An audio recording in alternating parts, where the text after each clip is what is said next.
एक आदमी गलती से रेडियो एक्टिव पानी में गिर गया। जहाज पर लौटते ही उसका शरीर काले रेडियो एक्टिव पदार्थ से ढक गया। वह कांपते हुए बस में बैठा और खांसते ही हाथ में काला खून आया। घर पहुंचते ही उसे उल्टियां हुई और वो ठंड से कांपने लगा। आखिरी कंबल से भी ठंड नहीं रुकी। वो अनजान था, उसकी जिंदगी बदलने वाली थी। अगली सुबह उसकी तकलीफ गायब थी। दही भी ज्यादा स्वादिष्ट लगा। वो दोस्त के साथ मजदूरी के पैसे लेने गया, पर डाकू ने गोली मार दी और वो 24वीं मंजिल से गिर 10 मिनट हवा में लटकने के बाद वो जमीन पर गिरा, जिससे 3 मीटर ऊंची धूल उड़ी। इतनी ऊंचाई से गिरकर कोई नहीं बचता, पर वो हैरानी से उठ बैठा। घर आकर उसने अपने घाव साफ किए और एक सुपरहीरो पड़ोसी के शोर से गुस्सा होकर उसने 10 सेमी मोटी दीवार मुक्के से तोड़ दी। उसे देख रही सामने की लड़की दंग रह गई। उसने आसानी से 500 किलो की अलमारी उठाकर दरवाजे तक पहुंचा दी। फिर उसने 100 किलो का हीटर भी आसानी से उखाड़ लिया। उसे एहसास हुआ कि वह बदल चुका है। काले कपड़े पहनकर वो एटीएम गया और मुक्कों से उसे तोड़कर पैसे निकाल लिए। उसने फ्रिज दही से भर दिया।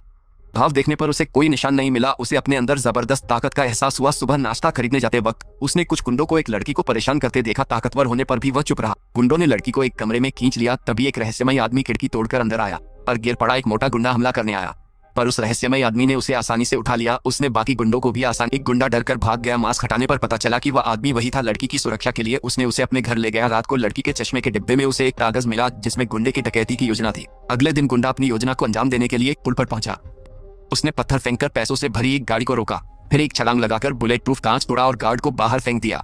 उससे में गुंडे ने AK-47 चलाई, पर उसका असर नहीं हुआ। आदमी ने दही खोलकर जश्न मनाया। डकैती की ये खबर सुर्खियों में आ गई। गुंडा और भड़क गया। तभी उसे नीचे पुलिस की गाड़ी दिखाई दी। उसे लगा वो पकड़ा गया, पर पुलिस सिर्फ एक बीमार लड़की को छोड़ने आई थी। अगले दिन कपड़े खरीदते वक्त उनका झगड़ा हो गया। गुस्से में लड़की ट्रेन से जाने लगी, लेकिन वो हिली भी नहीं, क्योंकि आदमी ने उसने लड़की से प्यार के चलते माफी मांगी, पर मास्क न पहनने से लोगों ने उसकी वीडियो बना ली। गुंडे को पता चला कि वो रहस्यमय आदमी वही है। वो बदला लेने बंदूक ले आया।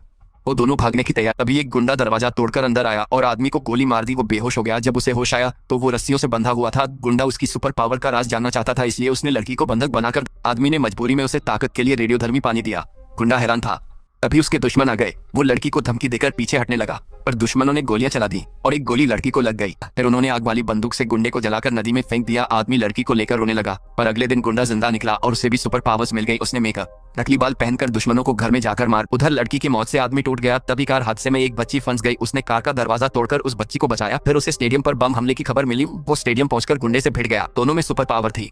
कोई नहीं हार रहा था। उसे गुंडे की गाड़ी में बम मिला। वो बम उठाकर नदी की ओर भागा। गुंडे ने पीछा कर उसे पकड़ लिया। बम फटने में कुछ ही सेकंड बाकी थे। आखिरी पल में आदमी ने बम वाले गुंडे को पुल से नीचे धकेल दिया। नदी में बम फटा और गुंडा मर गया। वह नायक की तरह बच गया। उसने सुपरमैन का मास्क पहना और शहर बचाने